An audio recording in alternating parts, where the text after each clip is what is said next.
Funding for the Maddy Report is made possible by grants from the Spencer family, Community Health System, Harris Ranch Resort, Producers Dairy, Valley Children's Healthcare, and The Wonderful Company. Additional support provided by from the Maddy Institute, the Public Policy Institute for the Valley's public universities. This is the Maddy Report with Executive Director of the Maddy Institute, Blake Zanti. Welcome to the Maddy Report. I'm Blake Zanti from the Maddy Institute. Today we'll be discussing groundwater recharge in the Central Valley. The Public Policy Institute of California, or PPIC, recently published a report titled, "How Much Water is Available for Groundwater Recharge in the Central Valley?" Joining us to discuss this is Caity Peterson, Associate Center Director and Research Fellow, and Greg Gartrell, Adjunct Fellow at the PPIC Water Policy Center. Thank you for joining us on the Maddy Report today, Caity and Greg. Really appreciate you being on the program. Happy to be here. Thanks for having us.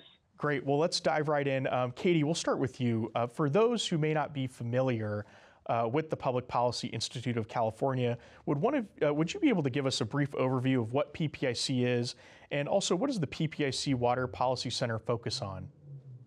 Sure. The Public Policy Institute of California, we are a nonprofit, nonpartisan research institute, and our mission is to basically bring the data to policy debates that are important for California. So at the Water Policy Center, we do research on key policy issues related to water in the state. So that includes everything from freshwater ecosystems to dealing with droughts and floods, to ensuring safe and reliable water supplies for communities, farms, and the environment. Great. And Caity, as an Associate Director and Research Fellow at the PPIC Water Policy Center, can you elaborate a little bit more on your role specifically and what drew you to your field of research? Well, as the Associate Director of the Center, I support the day-to-day operations.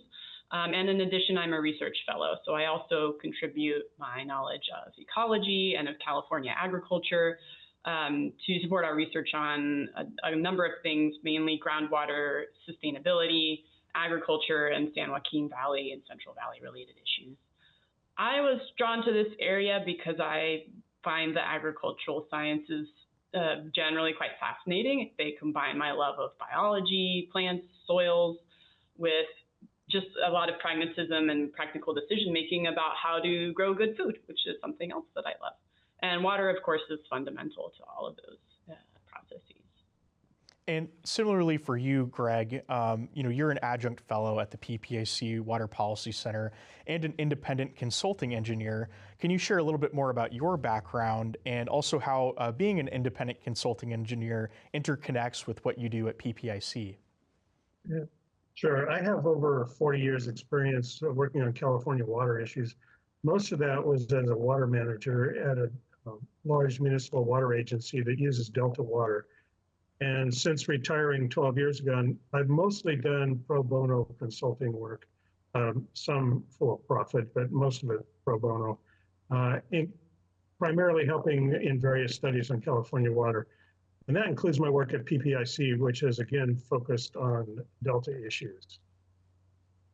Great. Well, we're going to take a quick break, and we'll be right back to discuss PPIC's report, How Much Water is Available for Groundwater Recharge in the Central Valley. This is the Maddy Report.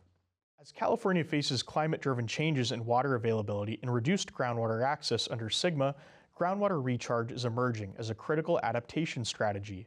A new PPIC report finds that while 2023 presented major opportunities for the recharge in the Central Valley, better coordination and regulatory flexibility will be essential to make the most of these wet year events moving forward. Greg and Caity, alongside their colleagues Ellen Hannick and Spencer Cole, published this report focusing on groundwater recharge in the Central Valley. But first, let's begin with some of the basics for our viewers who may not be familiar. Let's start with you on this one, Caity. What is groundwater recharge and why is it important for the Central Valley? Well, groundwater recharge, that term describes a variety of water management actions that are intended to replenish underground aquifers where water is stored. It's basically putting water back in the ground after it's been pumped out. And one way to think of it is just like charging your phone battery, except it involves water going to and from the ground. Groundwater recharge is important because groundwater is a critical resource for both ag and for communities in the Central Valley. Groundwater actually accounts for about 40% of our water supplies in a given year, and it's even more than that in dry years. So it's very important as a drought reserve. The problem we have is that groundwater resources were poorly managed over the years, and we now have severe depletion in a lot of our aquifers, especially in some San Joaquin Valley basins. That's causing a variety of negative impacts, including land subsidence, which is basically land sinking, drinking water wells going dry, and other similar effects. So groundwater recharge is a key strategy for addressing some of that depletion. And Caity, in 2017 and 2023, PPIC surveyed water managers in the San Joaquin Valley. Could you talk more about your findings, and also what were some of the main differences that stood out to both of you? Right. Well, the good news was we found that between 2017 and 2023, the total volume of water that folks were able to recharge went up by about 1.3 million acre feet, which is a lot of water. So in 2017, it was 6.3 million acre feet, and in 2023, we managed to recharge 7.6 million acre feet. So that indicates that some progress is being made on capturing water for recharge, but we also found that there's still a lot more to do. In particular, there are still challenges with regard to permitting and operating recharge projects. There are challenges in getting the infrastructure in place to get water from where it is to the places that are well suited for recharge where we need it.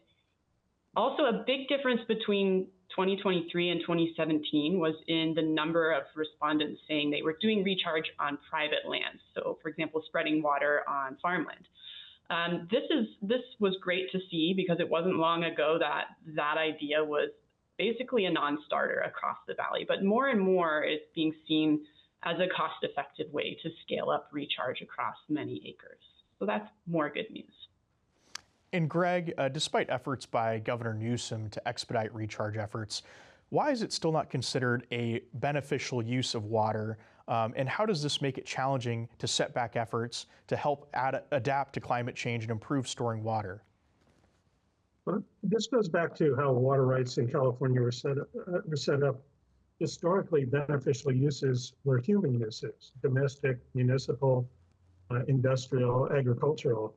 That system did not include active groundwater recharge by itself as a beneficial use, which makes it more difficult to get permits for groundwater recharge projects. In order to get a water right permit, you have to have the beneficial use attached to that. Until recently, groundwater use was not regulated. So in California, so if one person recharged, another person could pump the water out of the ground, and there was no tag on the water to say, well, this is mine, that's yours. So while it's possible to get water right permits for recharge, the process can take time and require a lot of effort and expense and agreements with others in the basin. But that's changing, and those changes are slow. And this is why Governor Newsom issued executive orders allowing high flows, flood flows, to be diverted. That meant recharges could divert the water without having to apply for a permit and get a permanent water right. Our current river system was designed to get rid of floodwaters as fast as possible. We'd levee the rivers and get the water out of the system before it floods the valley and cities. And groundwater recharge is slow. If a big storm passes through and sends a lot of water through our system all at once, rechargers need to be ready to respond quickly. If they can't wait 6 months to get a water right permit, they have to take it in a matter of days or weeks. So those are the problems that we're working on to resolve. Thank you both, and we'll be right back after this break. This is the Maddy Report. Welcome back to the Maddy Report. As we previously discussed, many steps have been taken to expand groundwater recharge efforts, but still there is more to be done in order to capture more of the water. PPIC's report highlights navigating the complex regulatory environment of the Sacramento-San Joaquin Delta, a vital region to California's water supply. So Greg, what is the role of the San Joaquin Delta regarding the movement of the water in the state, specifically to the Central Valley? The Delta is the linchpin of California's water system. Water from the wetter northern part of the state and runoff from the Sierras passes through the Delta on its way to the Pacific Ocean. And the delta is where the major export projects have their pumps located. These pumps are massive in terms of human uses, but tiny in terms of flood flows. These pumps divert water from the delta and send it south via two main infrastructure projects, the federally operated Central Valley Project through the Delta Mendota Canal, and the state-run State Water Project through the California Aqueduct. These projects were designed in part to replace groundwater use that was causing the San Joaquin Valley to sink. It sank over 30 feet between the 1920s and the 1970s from taking out too much water out of the ground. And now, as more water is being diverted away from the export projects to environmental purposes, this is happening again. So the delta remains a key in moving water from places where we have a lot of supply to places where we have a lot of demand, but much less supply, namely the San Joaquin Valley, the Bay Area, and Southern California. And Greg, as a follow-up, in what ways do infrastructure limitations in the Delta restrict the amount of water that can be moved southward to support the Central Valley's aquifers? Yeah. There are actually two problems that we need to deal with, both infrastructure and regulations. In terms of infrastructure, the Delta pumps have a maximum capacity in wet year, and that's about 15,000 cubic feet per second, 30,000 acre feet per day. In wet years, water flowing through the delta greatly exceeds that capacity. It can be 200, 300,000 cubic feet per second, or as many as 500,000 acre feet per day, or and easily. So even if the project export pumps are pumping full blast, they can't capture all that water. There's also storage limitations south of the delta. For example, sometimes water is available for exports, but the storage areas, above ground storage, like San Luis Reservoir, are full, and they do fill up in those wet years. And then there's no place to put that water. So we need infrastructure to allow us to move water out of the aqueducts into groundwater storage, groundwater recharge areas, or to capture some of that water upstream and move it into recharge areas, thereby reducing the flood risk downstream. There are also regulations. The regulations are designed to protect water quality in the Delta and in the rivers that flow in the Delta, such as the San Joaquin River. There are also rules in place that protect important fish species like Chinook salmon, steelhead. And these rules can restrict the amount of water that's available for recharging. Thank you, Greg. And Caity, what trade-offs exist between using delta flows for environmental protection versus maximizing recharge for potential for agriculture in the Central Valley? Right. Well, in general, the amount of water set aside for the environment in the delta is small relative to other uses. In particular, we have to be concerned that enough water runs through the delta to prevent seawater from coming in, which would render the delta salty and the water useless, both within the delta and for export to the San Joaquin Valley in Southern California. In some cases, depending on the weather and other factors, if more water starts to be diverted upstream of the delta for recharge, you might start running into trade-offs with those required outflows to keep the delta fresh. Then that means the export projects have to make up the difference, and that's where we run into problems. Great, thank you. And we'll be right back to wrap up our conversation with Caity Peterson and Greg Gartrell with the PPIC Water Policy Center. This is the Maddy Report.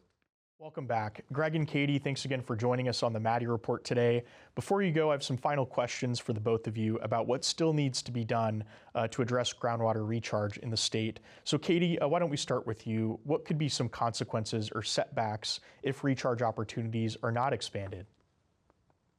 Right, so basically there are two ways to bring groundwater basins in the valley back into balance. You can either find more water to make up for what's being pumped, or you can pump less. So groundwater sustainability agencies in the valley, collectively, they're relying quite heavily on groundwater recharge as their strategy to boost supplies. So the main consequence of not expanding recharge, I would say, is that groundwater basins may not meet their goals for augmenting their supplies. And to the extent they don't meet those goals for recharge or any other supply side strategies, they will have to make up the rest of their deficit by decreasing pumping, and that's what we call demand management. So that's a lot less appealing if you're, for example, a farmer confronting the need to take land out of production because you can't pump enough to irrigate your crops. And Caity, what lessons from recent wet years can be learned to inform future groundwater recharge policy decisions? Well, one of the things we've learned from recent wet years is that we simply don't have the right infrastructure in place to deal with the kinds of storms that we now get in the winter and spring. We get a lot of water arriving all at once in big gulps, basically. So we've learned that local agencies and the state need to really work together to identify where are the smart plays on infrastructure. And that includes conveyance to move water around and also some of those smaller surface storage opportunities locally and regionally. We've also learned that it's been a story going back years, but permitting and regulations are still being pointed to as roadblocks when it comes to capturing more of these high flow events, big storms. So the state needs to prioritize clarifying when we can divert water and how much water can be diverted in a way that's safe and doesn't impact the environment, doesn't impact downstream users, but we can use that water for recharge. And it's also going to be important for state agencies to ease the process for obtaining permits for building and operating projects, not just for getting the water. Finally, another thing we've learned is that the interest in on-farm recharge is growing a lot, and accelerating this is going to be one key to cost-effectively capturing more water in wet years. And Greg, finally to you, based on your findings in the report, what key actions do you believe are necessary to ensure that groundwater recharge is a successful tool in California and in the Central Valley? What we need to do is be ready for the opportunities that arise to capture very high flows when we could capture more water for recharge without impacting environmental water flows, delta outflows, or the water rights of downstream users, including the export projects. Being ready would mean having the right infrastructure and the right regulations in place. It's also about understanding exactly how much can be used for recharge without running into trade-offs, as well as improving our ability to gauge recharge water availability with enough anticipation. We also need to look for opportunities to forge partnerships between rechargers and export water users. Sometimes the projects can't capture all the water they're entitled to. That water could be used upstream for recharge to mutual benefit. At other times, exports and recharge conflict, but there are opportunities to increase both if you work together. If you everybody goes back in their office and says no, and hires their attorneys and says, no, we're just going to fight for our water rights, there's a lot of opportunity that will be missed. Well, Caity and Greg, I just want to thank you for joining the Maddy Report today. It was a pleasure talking with both of you on this topic. Thanks, Blake. Thank you very much. Happy to be here. And thank you all for tuning into the Maddy Report. To learn more about the Maddy Institute, visit themaddyinstitute.org. What makes a community thrive? How do we bridge the gap between government and policy and the people it impacts? The Maddy Institute was founded to answer questions like these, to create a link between government and the citizens it serves, and to inspire a new generation of leaders dedicated to public service. Our mission is threefold. 1, to promote more effective and inclusive government. 2, to encourage civic engagement. And 3, to conduct research on key issues impacting the Central Valley. Through these efforts, we aim to educate, inspire, and empower the next generation of public servants and community leaders. At the heart of everything we do is a belief that good governance requires an informed and engaged public. From nurturing young leaders to fostering dialogue, the Maddy Institute is dedicated to creating a future where the people of the Central Valley can thrive. Join us as we continue Senator Maddy's legacy. Together, we can build a brighter future, one informed and engaged citizen at a time. The views expressed in the Maddy Report are those of the individuals participating in the program and do not necessarily reflect the views of the Maddy Institute. If you'd like to share your thoughts about today's episode of the Maddy Report, please visit our website at maddyinstitute.com.